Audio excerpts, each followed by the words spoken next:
Hey guys, what's going on? It's Eli, back with another review video. And that's right, you read the title, you know exactly what it is that I'm reviewing. And as teased in the last review video, this one film that did make film history, no doubt about it. And it's especially thanks to one visionary filmmaker whom, before doing this, his first movie ever that he would direct would be Piranha 2. But thankfully, when this came along, well, it would for sure kick him into high gear, and what he would do next in the world of movie making, yeah, I'm of course talking about, the one and only James Cameron. That's right. I am finally reviewing, and, well, not to mention, it is celebrating its anniversary. Yes, I am finally reviewing from 1984, The Terminator. Yes, had to, and, well, you saw the thumbnail, so you knew. So, yeah, the first Terminator film from 1984, the one that started it all.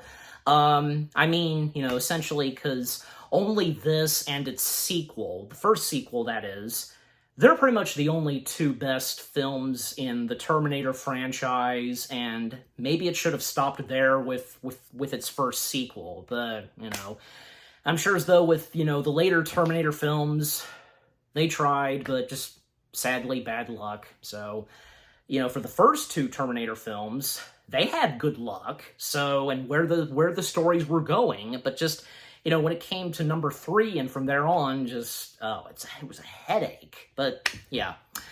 So, yeah, the Terminator, I should say, because there's a "the" in the title, The Terminator, yeah, again, because, this made film history, and just, holy cow, yeah, because I was aware that, on Rotten Tomatoes, it has a 100% score.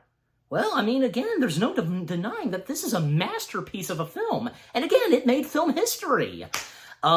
Just what James Cameron brought to the first Terminator film, and unlike anything that was seen, I think, yeah, that sounds about right. And with great casting, a great story, and even though this was a low-budget film, well, I think the budget turned out pretty fine, and what was needed and what had to happen in the movie, not much going on. We do see glimpses of the future and what it looks like in the year 2029 in this, and, with seeing some visual effects like robots and machines, and, well, because there was a nuclear war and, Skynet, that had created the Terminators and so on, and, well, because the fact, the main titled character, which, by the way, being the main antagonist, the Terminator himself, going back in time and to kill the mother of someone, in the future whom, is this close to being wiped away from existence. And the fact that a volunteer, he steps in and, travels into the year 1984 to save the mother of John Connor, which being Sarah Connor. Yeah. I gotta say, since I've technically seen this film before, and because obviously I had to give it a rewatch, and, well, because, as of now, doing my review, yeah, it's still amazing. Of course it is. How can you not love the first Terminator film? That and its sequel. There's no denying that it's a tie between the first and the second Terminator films. No doubt about it. And again, them being the only best two in the franchise. That's a fact. And yeah, just, like, how we first see the Terminator, the title character, as the antagonist, and when it would come to the sequel, well, this time, surprisingly, he would become the protagonist. And, well, and the fact that the Terminator, the same Terminator, making it into the, top greatest heroes and villains, both, the Terminator being in the heroes category and in the villains category. Yeah, so I really enjoy the first Terminator film, and, yeah, just rewatching it, it's fantastic still, and I'm pretty sure, yeah, because it still holds up, no doubt about it. Yeah, it's just an amazing film, definitely is. So yeah, so those are the first things that I have to say on the film. So now, and as always, read the description / the story. Disguised as a human, a cyborg assassin known as Terminator travels from 2029 to 1984 to kill Sarah Connor. Sent to protect Sarah is Kyle Reese, who divulges, if I'm saying that one word right, the coming of Skynet, an artificial intelligence system that will spark a nuclear holocaust. Sarah is targeted because Skynet knows that her unborn son will lead the fight against them. With the virtually unstoppable Terminator in hot pursuit, she and Kyle attempt to escape. Okay, so before I get into the film itself, a quick little bit of background, just a little bit.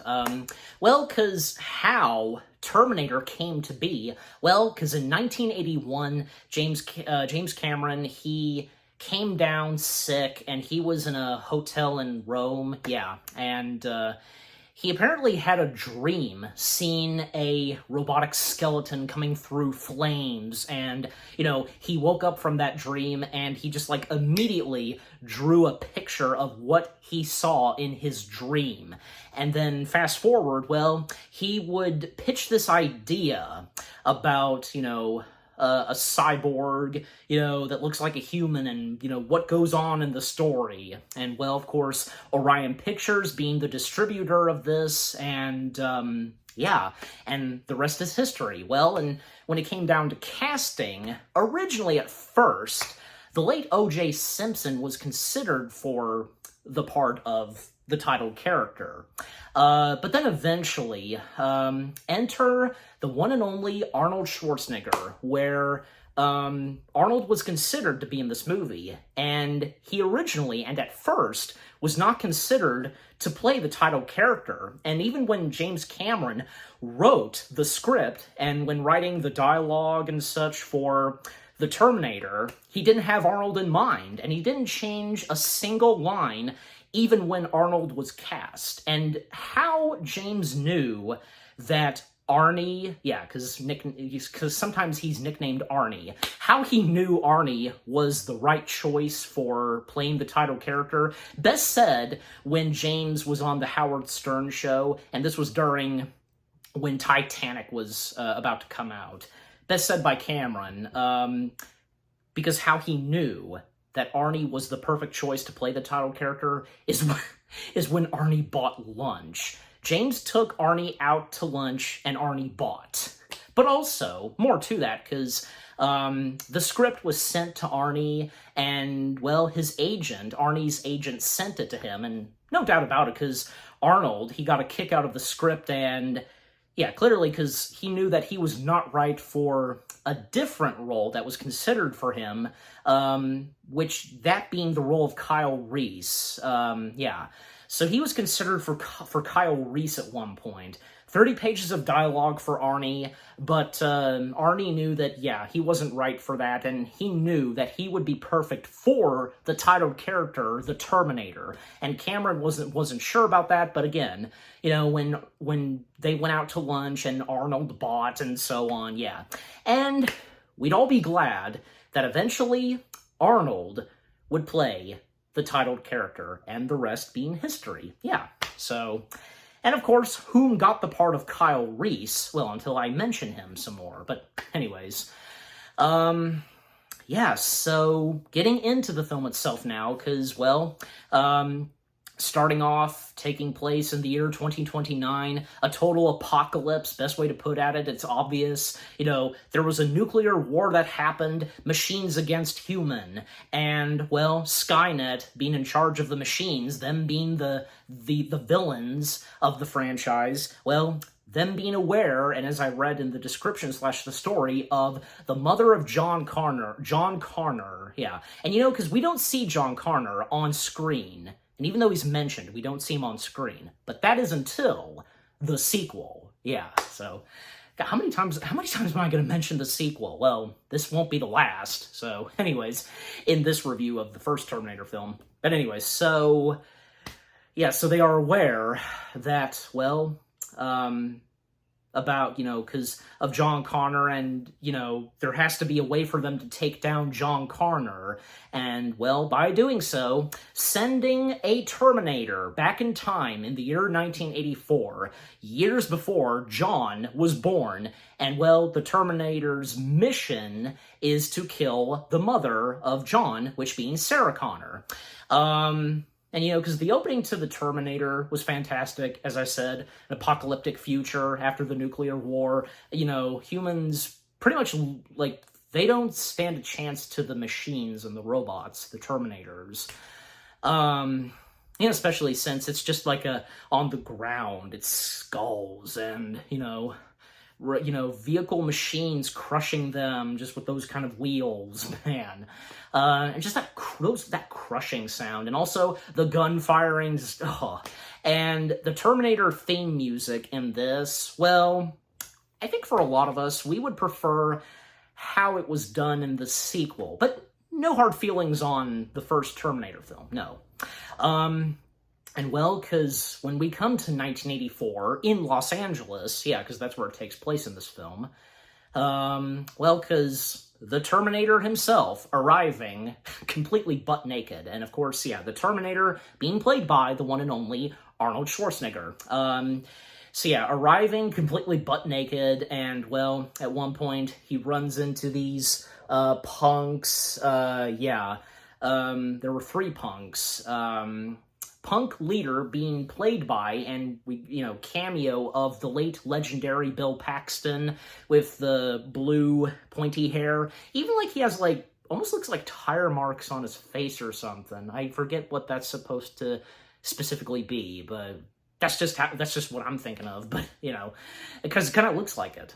Also, the 2 other punks. Well, apparently because his scenes were deleted, but clearly he was in the final film. I don't know, but the 2 other punks being played by Brad Reardon and Brian Thompson. Yeah, Brian Thompson, he sounds familiar. That name sounds familiar, and maybe I have seen him before. But anyways, so the Terminator approaching them and kind of repeating a couple of words that they say, and well, the Terminator asking, for clothes, your clothes, give them to me. Hey, F you, asshole, pulling out a pocket knife and such, and well, boy, are they screwed, because, well, the Terminator easily taking one of them down, literally, murdering one of the punks, crushing him, and ripping out, something out of his body, and, yeah. But luckily for the 2 other punks, and well, the punk leader did survive, but the one other punk did lend the Terminator his clothes, and yeah, because the wardrobe that we first see the Terminator wearing, yeah, pretty cool. But then, of course, later on, when we get to the iconic wardrobe that the Terminator wears, and especially that goes for the shades. So the Terminator being the first to arrive in the year 1984 in Los Angeles, well, someone else making his way into 1984, Kyle Reese, being played by the one and only Michael Biehn. Yeah, good old Michael Biehn, and, well, not to mention Michael Biehn would work with James Cameron a couple of more times in, well, Aliens and The Abyss. Yeah.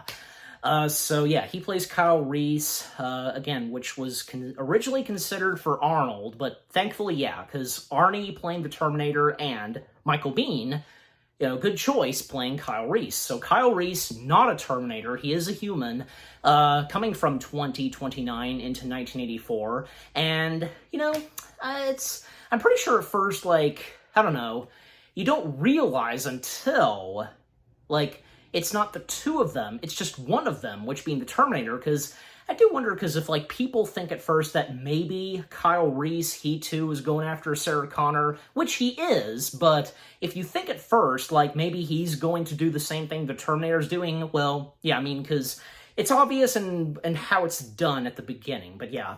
Kyle Reese, he too being completely butt naked, but thankfully, he puts on some pants, but sure enough, police show up and they start chasing him down, and, well, him trying to run away from the police, and, eventually, he manages to outrun the police, and the police lose him, and Kyle putting on more wardrobe from a shop and such, and, well, even at one point, Kyle stole one of the police weapons from one of the police vehicles. Even at one point, he had a policeman gun pointed, like he wasn't going to kill him. He just needed questions and answers, like, where exactly is he, what year, and so on, and the date. And he did get a little bit of the information, but not the year. Well, but I assume, of course, he finds out later on that he did make it to the year 1984, where he's supposed to be, just like how the Terminator is supposed to be in the year 1984. Yeah. And then, of course, well, we get our introduction to Sarah Connor, and Sarah Connor being played by good old Linda Hamilton. Yeah, so she plays Sarah Connor, who, we see working at this restaurant, and poor Sarah, because, some bad things that happen while she's working at the restaurant. Even this little brat that, put a scoop of ice cream in her, waitress clothing, pouch and such. Oh my gosh, you little brat. So, well, I mean, that's a little kid for you. But anyways, so, and well, when coming back to the Terminator and Kyle Reese, because both of them on the hunt for Sarah, for the Terminator, well, because he got the wardrobe, the clothing and such that he needed, well, he needs weapons. And well, because, a really good scene where, he goes to a pawn shop and he gets a handful of guns, and the pawn shop clerk, being played by the late legendary character actor Dick Miller. Yeah, and we would remember Dick Miller best for say, Gremlins. Yeah, the Gremlins films. And not to mention, he has worked with Joe Dante a handful of times. So yeah, so he plays the pawn shop clerk, and the Terminator picking out the selection of weapons, and some pretty good ones, according to the pawn shop clerk.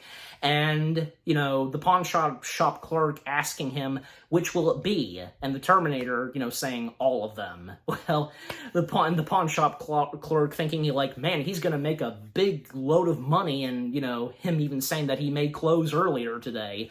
And sure enough, the Terminator pulling, taking some bullets out of a box and putting them in one of the guns, and the pawn shop clerk pointing out to him, hey, you can't do that, and wrong, boom, and the pawn shop clerk is dead. How unfortunate. And how is he supposed to know? And when he thought that he was really going to make some money, and because, well, the Terminator was going to, get all the guns. So, yeah. And sure enough, because, yeah, when the Terminator has his set of weapons, even at one point stealing a car, breaking the window, and hot wiring the car without any keys, well, because then he tries to find and locate Sarah Connor, looking at a phone book, and that's something that Kyle Reese also did, looking at a phone book. And, well, because where the Terminator goes to, and where he thinks he's going to, take down Sarah Connor, well, he basically shoots down the wrong Sarah. And that's literally how she's credited, the character, Wrong Sarah. And Wrong Sarah being played by Marina Muriel. I don't even know how her full name is pronounced. Again, you know me sometimes, bear with me. So yeah, the Terminator shoots down the wrong Sarah, even though, yeah, going by the same first and last name. And even there's a second Sarah Connor, which we don't see on screen, but yeah, later on, the Terminator also shoots down. I mean, how was the Terminator supposed to know which was the right Sarah Connor? Well, after he killed the first two Sarah Connors, which was not the specific Sarah Connor, well, sure enough, now he's going after the Sarah Connor, the one Sarah Connor he's supposed to target and take down. And yeah, even like Sarah Connor, her hearing about this on the news, other women going by her first and last name. But when it came up to the second Sarah Connor, the other wrong second Sarah Connor, this is where things start to seem suspicious and intense, even getting the attention of, nearby police department in Los Angeles, because they hear about this, obviously, and, well, they are concerned for the other Sarah Connor, and the members of the police department, there's Traxler, I think I'm saying it right, being played by the late legendary Paul Winfield. There's Kuvich. I don't even know if I'm saying his name right, but yeah. He's played by the one and only Lance Hendrickson, who he too would work with James Cameron again in Aliens. The android. So, yep. Nice to see that after this, he would work with James again in the next film that James would direct after the first Terminator film, Aliens.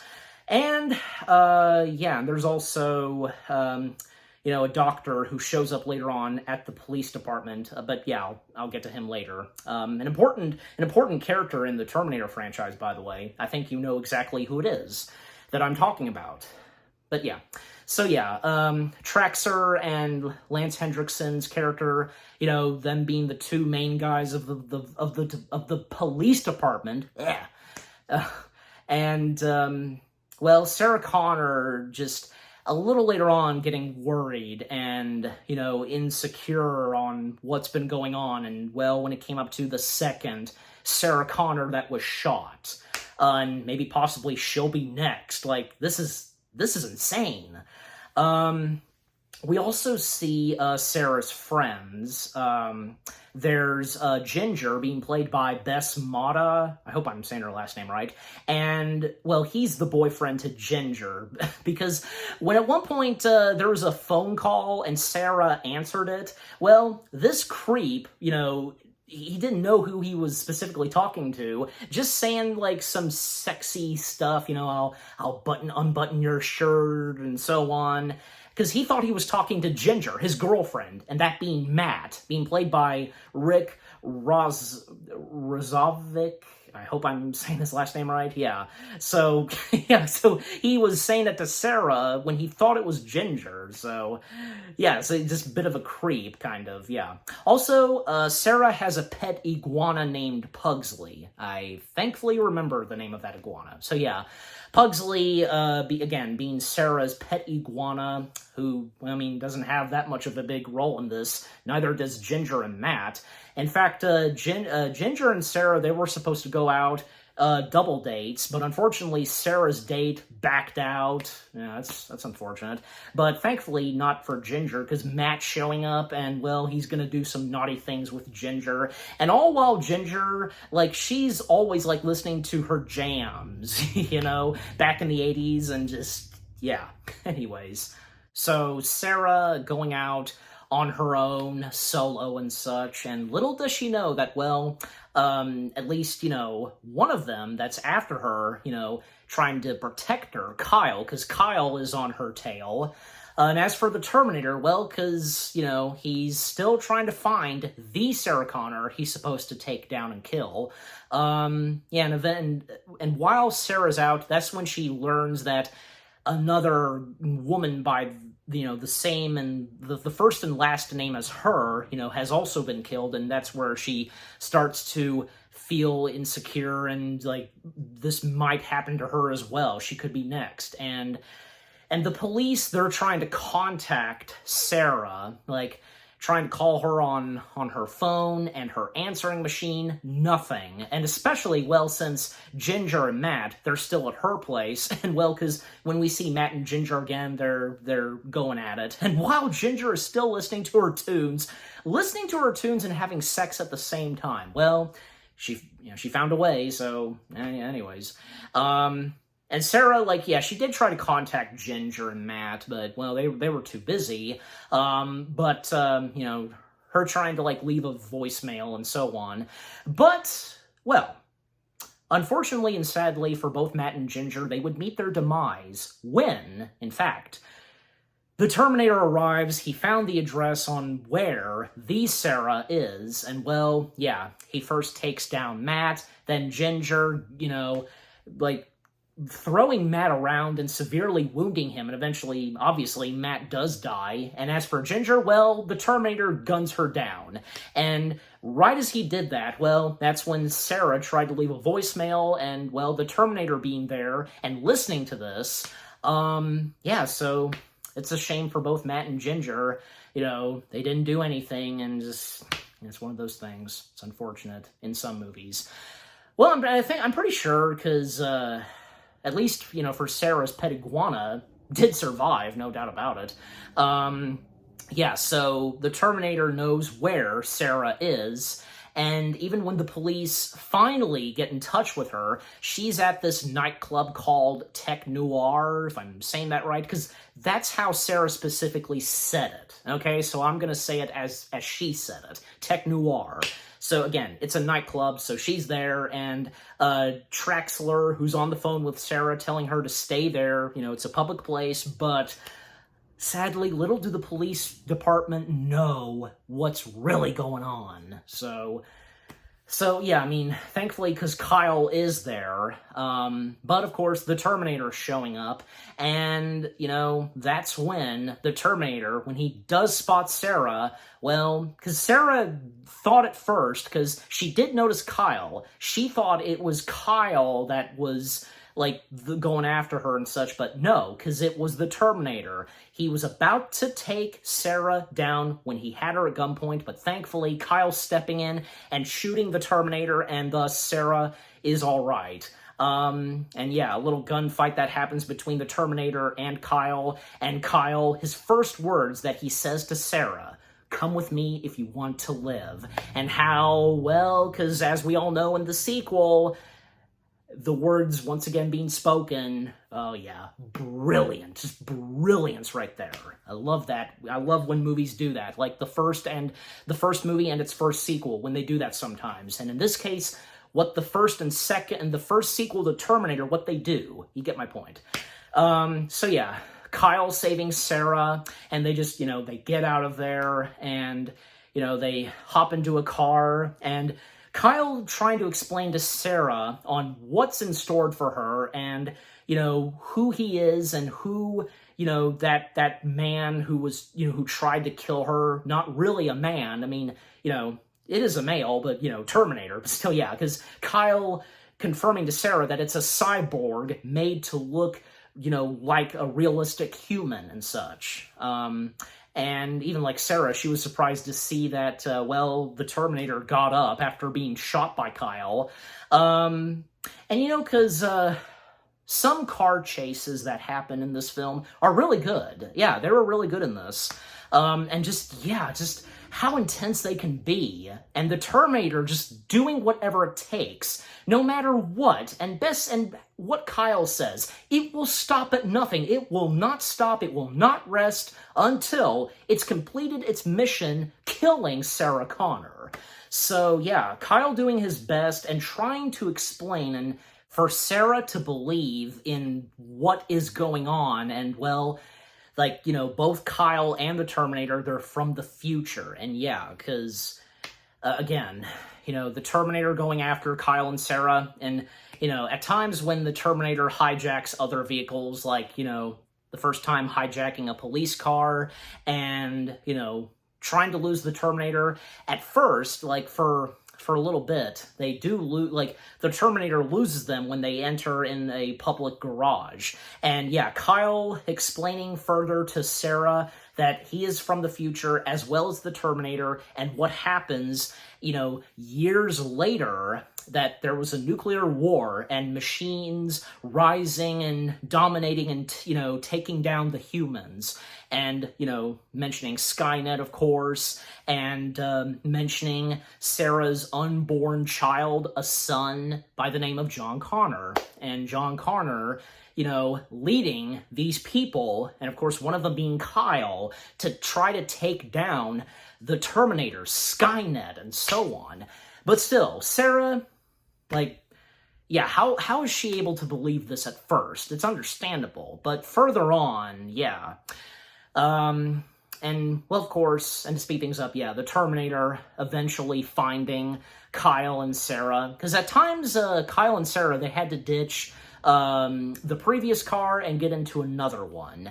Yeah, but still, I mean, them still being tracked down by the Terminator. And, well, and by that point, because there was a fire that happened, and a bit of the Terminator, like the hair and such, caught on fire, especially his eyebrows. He lost his eyebrows. And when the Terminator finds Sarah and Kyle in the public garage, well, because, yeah, with no eyebrows, he could, like, there's a couple of shots where he's scary looking with, just, like, you know, trying to shoot them down. Like, scary shots without his eyebrows. I think you know exactly what I'm talking about. I'm sure you would agree. Just, yeah. He can be scary. Arnold can be scary as the Terminator in this, even, like, and without the eyebrows, in that specific scene. So again, the Terminator trying to gun down Kyle and Sarah in the public garage. Eventually, well, they managed to defeat the Terminator, kind of, where the Terminator in the police car that he hijacked, even like manipulating the one police officer that was in that police car, manipulating his voice. And, well, he is a cyborg, and robots and cyborgs, androids, having the capability to mimic and, you know, sound like other people, you know, their voices and such. Like, it's like in Star Trek, Data did that, and I can think of a couple of others, but yeah, so take that for example. So yeah, the police car that the Terminator was in, it wrecked. It ran into a wall, so that technically defeated the Terminator, but yeah, he did escape. He fled, and even when the police arrived, they arrested Kyle, and they brought in Sarah, and, well, they believe, and possibly that, you know, Kyle could be the one that was trying to, you know, kill Sarah and so on, and they think he's a loon, clearly, because, yeah. And when Kyle is explaining to them and explaining to the doctor, enter Dr. Silberman, I hope I'm saying his name right, being played by the late Earl Bowen. I hope I'm saying his last name right too. And he has a big part in the Terminator franchise, appearing in, you know, the first sequel, and I think, one of the later Terminator films. So nice to see that, yeah, he first appears in the first Terminator film, and, you know, he met Sarah, and he was going to speak and interact with Kyle, and yeah, as I said, Kyle telling them, you know, from the doctor and some of the policemen in the room on the future, Skynet, and the nuclear war, but, you know, how are they, like, it's clear that they don't believe him, and they think he's a loon. Even Sarah still thinks that he might be crazy. And when coming back to the Terminator, well, because by this point the Terminator has, I guess acquired a motel room, and, well, because the Terminator is a bit badly wounded. His arm, like, the skin was torn off, and we can see the mechanics, and he's trying to fix himself up, and, well, one of his eyes is messed up, and, yeah, being this eye, that really great scene where he's at the sink and looking at himself in the mirror and, well, removing the eye. And yeah, and let's talk about the visual effects now, because the visual effects in the first Terminator film, they're still pretty good, I think. I think still, to this day, they're still pretty good. But that is except for, say, and it's so obvious even to this day, some shots where we see the animatronic puppet of the Terminator, Arnold. Yeah, it's so obvious, and especially, like, some shots with the animatronic puppet of Arnold where, yeah, because we see the red eye, yeah, the iconic red eye and such because of the Terminator robotic skeleton, and, yeah, because when he, you know, takes out the eye, and, yeah, and because he wipes his eye off and putting on the shades, yeah, so, again, it's so obvious, like, when you know, see the Arnold, but also the animatronic slash puppet. Just, oh my gosh. I mean, I don't want to complain that much on it. I get it, and well, this was 1984, so how they did the animatronic and puppet, it's understandable. I get it. You know, just bear with it. Bear with this movie and with its technology. Just, you know, I mean, at least, again, it wasn't that bad. You know, especially when we do see what's underneath the skin and such of the Terminator. But boy, until we get to that. All right, but to speed things up, because, well, the police department, they have Sarah stay in, and, you know, they'll protect her. And as Traxler says to Sarah, they have 30 policemen around the building, and everything should be fine. Well, not really, because the Terminator does locate where Sarah is now, and, well, the interrogation that the doctor had with Kyle, because, yeah, and even, like, they recorded this on tape, and even Kyle noticed this, and just warning them, and of course, directly at Sarah, that the Terminator will stop at nothing. And, yeah, because they think that he's a loon, and as I said, like, yeah, and Sarah kind of thinking so, too. Because she's really not sure fully. But as the film proceeds, and yeah, when she realizes, you know, really legit. And well, the doctor leaving the police station, and right as he was about to walk out of the doors, he passed by the Terminator. Jeez.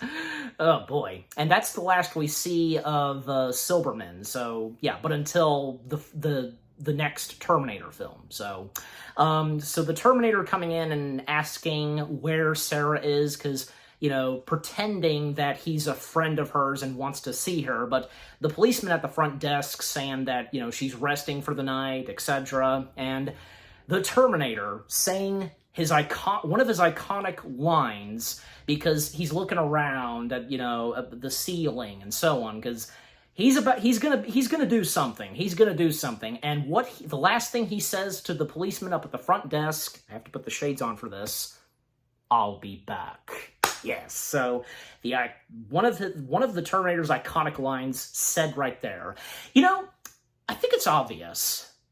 And that goes for me too. Anybody who would not see the first Terminator film yet, they would at least be familiar with this iconic picture of the Terminator that's on my shirt, the poster, the robotic skeleton of the Terminator, and that line. One of those lines, maybe possibly, because more than just the line, "I'll be back," because, well, for the Terminator, he's had a couple of other famous lines, like one of them being "Hasta la vista, baby," that. So, yeah, but definitely "I'll be back" being one of them. So I think I'm about right there, because it's so obvious. Anybody would know that line and know who Arnold is and as the Terminator even before seeing any of the Terminator films. Yeah, so, you know, maybe even little kids. I know, because the same goes for me. So after he says that famous line, he walks out, and, well, what's next? Well, he basically drives a car ramming right at the front desk, and that's when all hell breaks loose in the police department. He whips out his weapons, taking down all of the policemen, and, you know, some of them being policewomen, of course. And, yeah, it's total chaos in the police department. Nobody stands a chance at the Terminator, and little do they know who it is, that it's a cyborg. And it's also unfortunate for the two main guys at the police department, Traxler and Lance Hendrickson's character. Well, and of course, eventually, Kyle breaking free, and he meets up with Sarah. They do escape, and, well, unfortunately for Lance Hendrickson and Traxler, they meet their demise. They are, you know, shot down by the Terminator. Gunned down, I should say. And, yeah. But thankfully for Kyle and Sarah, they make out of it. They, you know, escape in a car. The Terminator, you know, trying to shoot them down, but, you know, he loses them. And, well, because a little later on, we see that Kyle and Sarah, they ditch the car that they were in, because, yeah, and they'll have to get into a new car, so they wouldn't be followed in the car they were previously in. Yeah, so, and they hide under a tunnel or something, and Kyle explaining more to Sarah, because by this point, yeah, Sarah now sees that this is legit and what's going on. And she's curious and asks Kyle more about the future and about her, future child, her son, John, and what he's like in the future, and what, the past was like for Kyle, and before, because yeah, I remember now, because, thankfully, that Kyle was born after the war began, like the nuclear war and such. Yeah, chaos happened. And it was miserable for Kyle, best way to put it, definitely. Just the background he goes into about him, and more on the future, and what goes on, and with Skynet, the machines against humans, and how pretty much the machines are winning. The humans are totally outmatched by them, and well, hope is not gone thanks to Sarah's future child, her son, John, because, well, according to Kyle, Sarah is a legend of her own. She's well known, and well, she was the one that taught her son to be brave, not to give up, be prepared, and so on. And yeah, she raised him properly, and what would come next in the future? Definitely.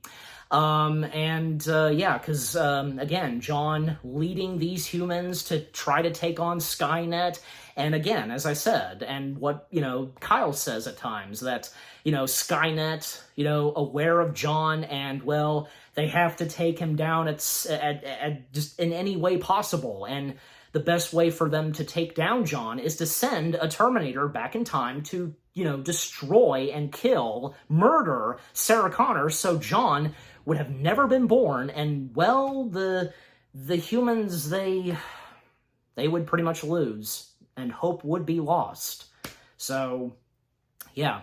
And pretty emotional stuff, and, well, even when, Sarah and Kyle, they go to sleep, and, well, Sarah, dreaming, and, well, because the more we see of the future in 2029, and for Kyle, well, because the humans, they're living underneath the ground, tunnels and such, and it's not really good. It's not really good. Especially because they have some dogs with them, and the dogs, well, because dogs having a huge part whenever, dogs are a part of, police, and to smell and track down, whom it is that's not a good person. Well, the dogs in this, well, to smell and to sense that, yeah, that there are Terminators, and if any Terminator steps in, and yeah, because sure enough, a Terminator steps in, and the dog can detect that it is a cyborg, a Terminator, and all hell breaks loose when the Terminator opens fires on everybody. Just, yeah. Also, we see that Kyle has a picture of Sarah Connor, and unfortunately, he lost that picture of Sarah because it got burned, and, well, because of the Terminator stepping in. Yeah, even there was also a really cool shot where we do see, the glowing red eyes. Yeah, that was pretty cool. Yeah, and so the next morning, because, Sarah, she wakes up, and, well, because she was under John's hands, soothing her, while she was sleeping, and she woke up, and she basically explained to Kyle that she was dreaming about dogs. So they proceed on, still trying to hide and take cover from being seen by the Terminator, but, still, they should, of course, know, and obviously they do know that, well, they can't hide forever from the Terminator.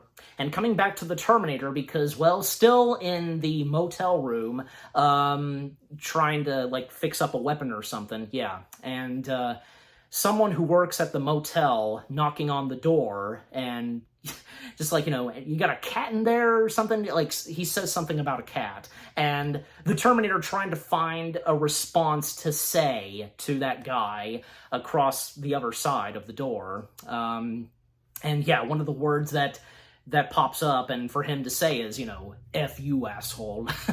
Another, I guess you could say technically another, like, famous line and quote from the Terminator, and how the Terminator says it, still, a couple of shots where we see the animatronic / puppet of Arnold Schwarzenegger, the Terminator. Again, it's so obvious from that and to the Arnold. But again, I don't want to make a huge complaint about it. So, yeah, the Terminator, he finishes his business with a gun, and thus leaving the motel, and thus proceeding on to still track down and to kill Sarah Connor. So, when coming back to Sarah and Kyle, because they did catch a ride with, I think, like a truck or something, yeah. And they end up staying at this motel, because I'd like to clarify, because because they are motels that our main characters stay at for a little bit. Because for the Terminator, he stayed in, clearly, because how it looked, gross looking motel and such. But for Kyle and Sarah, they stayed at a pretty nice and decent looking motel. Yeah, so they rent a motel room with a kitchen, because Sarah requested for that, to have a room where it has a kitchen. Because you gotta have a kitchen, of course. Come on. So they stay in a motel for a while. And, still, the Terminator, trying to still locate them. And, by the way, because there are a couple of times where, Sarah's mother is mentioned, and, sadly, we never see her on screen. And we are to assume that probably, most likely, she might have been killed, because at one point, Sarah is on the phone with her mother and this is after she took a shower, because she commented that she was in need for a shower, and while Kyle went out to get some supplies. So after she took a shower, she was on the phone with her mother, or so she thought, and us audiences thought at first. But when we cut to, obviously the home that Sarah's mother was staying at, we see, when the camera pans to the phone, and whom we see, it's not Sarah's mother, it's the Terminator. We are to assume that probably, most likely, and sadly, the Terminator probably killed Sarah's mother. And because the Terminator manipulating Sarah's mother's voice, and then the Terminator calling the motel, because Sarah mentioning, whom she thought was her mother that she was talking to on the phone, but no, because it was the Terminator, because Sarah gave away where her and Kyle were at this motel, and then the Terminator calling up the motel, asking for directions and where it is, and thus, we see the Terminator on a motorcycle. It's a red motorcycle, that, type of motorcycle that he's in this movie, because we all know in the later Terminator films, cool-looking motorcycles that he's on, but in this one, so again, he rides on a motorcycle and making his destination to where Sarah and Kyle are at. And, the supplies that Kyle brought back, because what they were going to have for dinner, Sarah liked it. Also, Kyle got some mothballs. And then later in the day and up at the evening time, because things start to get pretty emotional and, steamy a little later for Kyle and Sarah, because talking a little bit more about the future, and for Kyle, and because Kyle did reveal his first name to Sarah, because throughout the beginning of this movie, he was just going by his last name, Reese, until he told her that, his first name is Kyle. So Kyle Reese. Sarah, her still being scared and her shaking, and Sarah asks Kyle what women are like in the future, and Kyle's response is, they're tough, and, it's obvious, because, by that point, and what's going on in the future, because, a war against the machines, and, women as soldiers being tough and such, but that's not what Sarah meant by. What did she mean by? Basically, she asks him, if someone in his life, a girl and such, and no, there isn't. And then, like, they talk a little bit about emotion, and for Kyle, because he doesn't dwell on emotion, and well, because the people that he knew just, like, just draining it out of him, just like, not thinking about emotion and so on, how he says it. And it's obvious when, Kyle admits his feelings to Sarah. Even when Sarah said that, that she might have disappointed him, and because Kyle told her of her being a legend, and, she doesn't see herself being a legend and what she's been like, currently. But, Kyle's not disappointed, and because Kyle admitting his feelings to Sarah, saying to her that he loves her, and, and just, like, Kyle just, he doesn't know what else to say, and, like, but Sarah gets it, and you know what, I think, because, she admits her feelings now to Kyle, and how far they've come, and what's been going on, and how she slowly but surely started to fall in love with him. And Kyle didn't have anything else much to say, because, Sarah understood, and, she immediately, went for a kiss, and from there on, things getting steamy between our two main characters, and, them having sex. And I think it's pretty obvious with the connection of Kyle and Sarah, and that also goes for John. And if anybody figured this out, like anybody watching this movie and figured it out, like, I knew it, like, it's clear now, just, but until I mention it some more later on. Because still, the Terminator on his way, Kyle and Sarah, they're still at the motel, but no time to waste, because they're gonna have to make a run for it, because sure enough, the Terminator arrives, especially a dog barks at the Terminator, and, that indicates for Sarah and Kyle that the Terminator is nearby. And thankfully they got out of there, because the Terminator arriving at the room they're staying at, he open fires in the room, but they're not there. They managed to make it out of there right before he approached to the room that they were staying at the motel. So Kyle and Sarah in another car, and still making a run for it from the Terminator. And to speed things up, because the climax slowly but surely getting there, because the Terminator still chasing after them. Another really good car chase scene, and with the cars that they're driving in, and, also because at a certain point, Kyle, he was a bit severely wounded a little early on, but it just got worse when, Kyle still trying to take on the Terminator, and with the weapons that he had, and not to mention because he had some very powerful explosive dynamite and such, and it was gray looking, just, not red like you would see in cartoons, but you get the point. Just amazing practical effects, and with the explosions, clearly they were practical. And, them, like, at times, like, they changed positions. Kyle was taking the wheel at times, but other times Sarah was. And the Terminator still after them, and, still riding on a motorcycle, and the Terminator firing his gun, his rifle, Kyle firing back at him and trying to throw explosives, but the Terminator, nothing's happening to the Terminator, like maybe like a few shots hit, but nothing can take down the Terminator for now, at least not yet. And, Kyle getting shot once again and really getting severely wounded this time.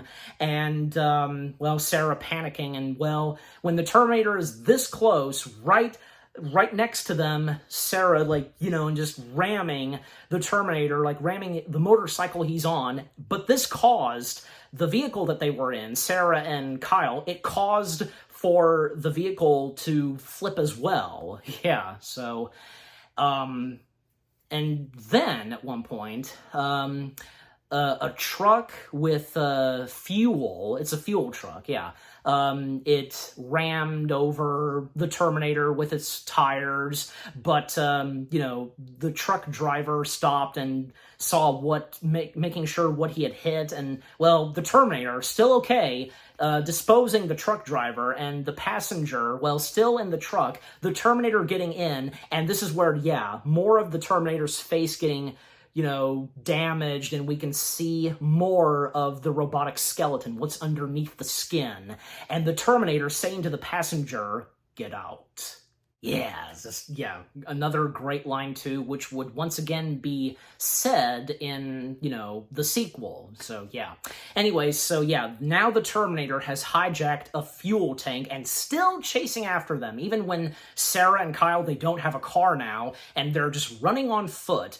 And, poor Kyle, because he's still severely wounded, but still managing to still run with Sarah. And even when Kyle really not having the strength at one point to still run with Sarah, and him telling Sarah to keep running. And while the Terminator in the fuel truck, yeah, still chasing after her. But luckily, and sure enough, Kyle, still having, the weapons and bombs that he has, he puts one in one of those tubes of the fuel truck. Oh, yeah. And that's going to cause an explosion. And, well, sure enough, because we see, the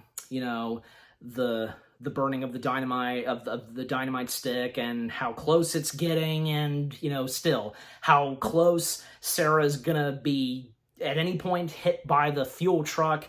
And even when, the Terminator in the fuel truck, ran, kind of hit a vehicle, a car and such, and, that didn't do anything. At least, it didn't cause the fuel truck to explode. Not quite yet, but yeah. Sure enough, when the burning of the dynamite stick, it makes its way, and yeah, an explosion happens, and, well, the fuel truck exploding, and with it, the Terminator. And, yeah, we see the Terminator when he got out of the truck. He starts to burn, and, he collapses on the ground, and thankfully, Kyle is okay, as well as Sarah. And luckily Kyle, because smart thinking, he got into a dumpster, yeah, a garbage dumpster, and, obviously to, take cover from the explosion, yeah, so thankfully he survived from that, and same goes for Sarah. So it seems by now, everything's good, right? Sarah and Kyle are okay, and maybe they can have their happily ever after? No, because what happens next? The Terminator is not finished. It's still active and alive. And this time, well, the Terminator's skin, being burned, and, well, because on this side of the shirt, this is where we fully see what was underneath the clothing and the skin of the Terminator, the robotic skeleton of the Terminator. Fantastic. And with those eyes, those red eyes, and yeah. And the shots where we see the full body of the robotic skeleton of the Terminator, it's obvious that it was done, with stop motion. I think the stop motion in this, still pretty good. And, well, because it's kind of limping and such. I think that's a nice attention to detail, because I were to assume, and I think it's a good one, when I say that probably because the Terminator is kind of a bit damaged, and with it walking, so yeah, because again, it's limping, so yeah, and how it's, it's trying to catch up and trying to kill Sarah, so yeah. So again, I think overall, the stop motion of the robotic skeleton of the Terminator, still pretty good. Okay, so Sarah and Kyle, by this point, they've made their way inside of a factory. That being a signature part in the Terminator franchise, for this and its sequel, yeah. Yeah, pretty much, and especially, factories, and with, the Terminators and robots, machines, but yeah, anyway, so you get the point. So again, ending up inside of this factory, and, well, Kyle activating everything, turning on the lights and the machinery, and even like Sarah, because when Kyle is like just because how severely wounded he is and just losing his strength, well, Sarah ordering Kyle to move, move, soldier. Yeah, that's what she does. So again, Kyle activating the machines and turning on the lights, and it'll cause distraction and such for the Terminator, and yeah, and to speed things up because yeah, the robotic skeleton of the Terminator catching up to Kyle and Sarah, and Kyle, trying to take down the Terminator once and for all. He succeeds at first, well, by putting another dynamite stick in the Terminator, the robotic skeleton of the Terminator, and causing the robotic skeleton of the Terminator to explode. Surely that worked, and now, maybe possibly now, the Terminator is defeated once and for all. Well, and this even caused Sarah and Kyle to, fall off of the stairs and such because of the explosion. And sadly, unfortunately, even when Sarah is a bit injured, from her leg, she can see that, well, for Kyle, sadly, Kyle dies. I mean, not just from his severe wounds, but clearly also from the explosion. So, yeah. Well, again, possibly the Terminator is defeated? No, because even without his legs, the Terminator, like, crawling and such, like, still going after Sarah. It's just, like, seriously, like, how much can this robotic skeleton, like, the Terminator, now robotic skeleton, how much can it take? And, like, just trying to defeat this robot, it's like, there's no way, like, you get my point. But sure enough, because when Sarah is trying to crawl away and escape from the Terminator, well, where she's at, perfect spot, because, well, underneath the robotic skeleton of the Terminator, there's a crusher, yeah, that kind of machinery crushing things, like, crawling his way underneath it, and yeah, that's when Sarah realizes what it is, and well, the buttons are right next to her, and yeah, like, her, like, using the F-bomb on the Terminator, and just, yeah, a nice, great way for how she says it, directly at the Terminator, and thus she activates it, like, pushing the buttons, and thus the crusher, it crushes the Terminator flat, and sure enough, we see, and with the close-up shot of one of his glowing red eyes, it starts to shut off. And right there, yeah, finally, the Terminator is defeated once and for all. So yeah. And, well, what happens next for Sarah? Well, again, sadly, Kyle did not make it, and, we see in the aftermath, well, Sarah being taken to a hospital, and she sees that Kyle, his body being in a bag and such, his body zipped up, and that being the last time she ever sees Kyle.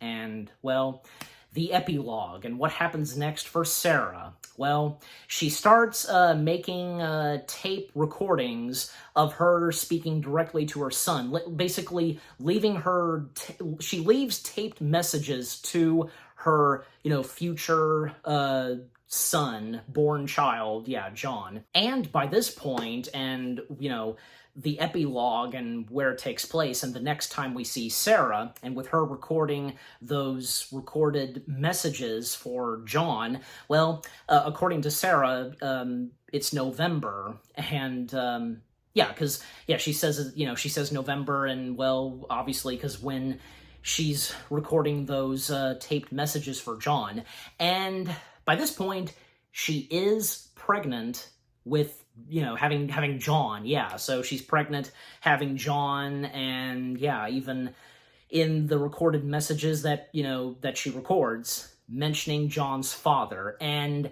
by this point, definitely, we now know who the father is to John, because early on in the film, John's father, the mentionings of John's father, not that much, and, from what Kyle said, but, yeah, apparently, and it's official, turns out Kyle Reese was the father of John Connor. And the way Sarah, recording those messages for her son, talking about, her and her son's father, just very emotional, and they didn't have that much time, how she puts it, but the time they spent, not for long, for her, it was amazing, and well, for both of them.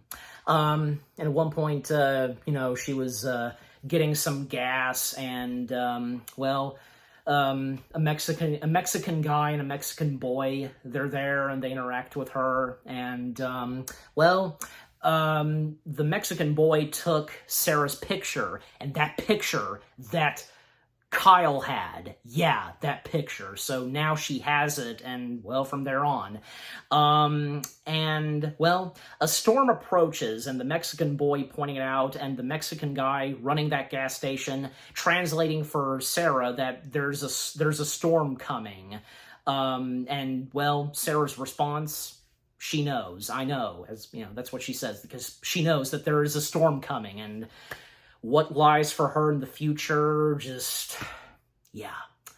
that was a great way to end it. And, as she drives off, and she gets the last bit of dialogue, and, her recording more for her, soon-to-be born son, John, Again, great way to end it as she drives off, and boom, the credits roll.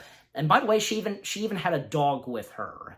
So, and probably she adopted the dog, because we never saw her with a dog early on, but now she does. I just thought I'd point that out. I didn't want to leave the dog out. But just again, a great way to end the first Terminator film. Without a doubt, just really good. The Terminator from 1984. Again, what a masterpiece of a film this is, and from the genius mind of James Cameron, and, no denying that this did make film history. The story is fantastic, the characters, and, with the casting, the music and score, the visual effects, and, with the practical effects, the funny and emotional moments, the action, the intenseful stuff, the climax, and the surprising reveals, and, because most notably, when we find out that Kyle Reese is the father of John Connor, overall, the first Terminator film, it's a masterpiece. It's a fantastic film. The one that started it all, and how we would, get a fantastic sequel from this. What more do I have to say? The Terminator from 1984, perfect in every way. And I'm giving the first Terminator film, what the heck? 10 out of 10 stars. Yes, 10 out of 10 stars for the Terminator. So what about you guys? What did you think of the first Terminator film? The first time you watched it, and did you get into it and just holy cow? And if any of you, like me, knew about the Terminator even before seeing it, at a young age like me, seeing the iconic image that's on my shirt, knowing some of the lines, of course, most notably, I'll be back. The robotic skeleton of the Terminator. What were some of your favorite moments from the film? And just overall, what do you think of the Terminator, the first Terminator film, the one that started it all?